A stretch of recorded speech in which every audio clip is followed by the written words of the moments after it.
जय श्री कृष्णा। आज हम श्रीमद् भागवत गीता के अध्याय 8 के श्लोक नंबर 4, 5, 6, 7, 8 पर चर्चा करेंगे। अधिभूतम अक्षरो भावः पुरुषाश्च अधिदेवतम अधियोजनो हम एवा अत्र देहे देहभृताम वरः। भगवान श्री कृष्ण कहते हैं कि अधिभूत यानी भौतिक जगत वह नाशवान पदार्थ है। अधिदेव यानी देवताओं का अधिपति परम पुरुष है और अधियज्ञ मैं स्वयं इस शरीर में हूँ। अर्थात यह भौतिक संसार है जो नाशवान है। यह पंच महाभूतों जैसे पृथ्वी, जल, अग्नि, वायु और आकाश से संबंधित है। सब कुछ समय के साथ नष्ट हो जाता है, इसलिए इसे नाशवान कहा गया है। अधिदेव वह परम पुरुष है जो इस जगत के सभी देवताओं का स्वामी है। इसे ईश्वर का दिव्य स्वरूप कहा जा सकता है जो सभी देवताओं को नियंत्रित करता है। भगवान श्री कृष्ण स्वयं को अधियज्ञ बता रहे हैं, अर्थात यज्ञ जो किसी भी प्रकार के पूजन और बलिदान का केंद्र है वह मैं स्वयं ही हूँ। इस श्लोक के माध्यम से भगवान श्री कृष्ण अर्जुन को यह सिखाना चाहते हैं कि यज्ञ और जीवन के सभी कार्यों का मूल उद्देश्य परमात्मा को जानना और उनकी प्राप्ति करना है। केवल ईश्वर ही शाश्वत है, इसलिए हमें अपने कर्मों और भक्ति को ईश्वर के प्रति समर्पित करना ही जीवन का मुख्य उद्देश्य बनाना चाहिए। अनंत काले च माम एव स्मरन् मुक्त्वा कलेवरम यह प्रयाति स मद्भावम याति नास्ते अत्र संशयः। जो मनुष्य अंत समय में केवल मेरा स्मरण करते हुए अपना शरीर त्यागता है वह मेरे स्वरूप को प्राप्त होता है, इसलिए इसमें कोई संदेह नहीं है। अर्थात मृत्यु के समय व्यक्ति के मन में जो विचार होता है वह उसकी अगली गति को तय करता है। इस श्लोक का संदेश हमें अपने जीवन को ऐसा बनाना चाहिए कि हमारा ध्यान हमेशा भगवान पर केंद्रित रहे।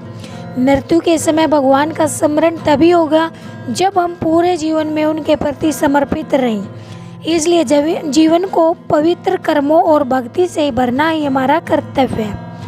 यम यम वापि स्मरण भावम त्यजते अन्ते कलेवरम तम तम यवेति कौन्ते सदा तद भावितो मोह।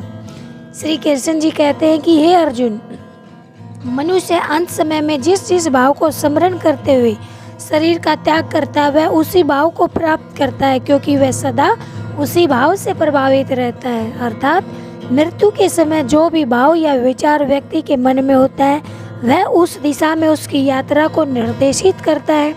उदाहरण के लिए यदि कोई भगवान का स्मरण करता है तो वह ईश्वर को प्राप्त करता है।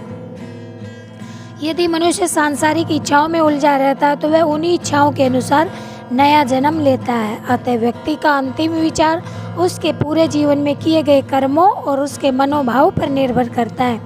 इस श्लोक के माध्यम से भगवान श्री कृष्ण जी यह सीख देना चाहते हैं, जीवन भर अपने विचारों और कर्मों को शुद्ध और ईश्वर को समर्पित करना चाहिए, क्योंकि व्यक्ति के विचार और कर्म उसके जीवन और मृत्यु को दिशा देते हैं। तस्मात् सर्वेषु कालेषु मामनु समर युध्य च मद्रपित य मनोबुद्धि माम एवस्य संशय है। इसलिए हे अर्जुन, तुम सभी ईश्वर का स्मरण करो और युद्ध करो।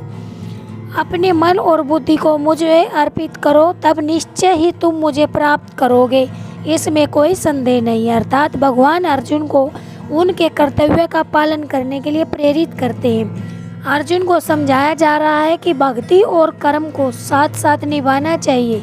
युद्ध अर्जुन का कर्तव्य है और इस भगवान को समर्पित करके करना चाहिए।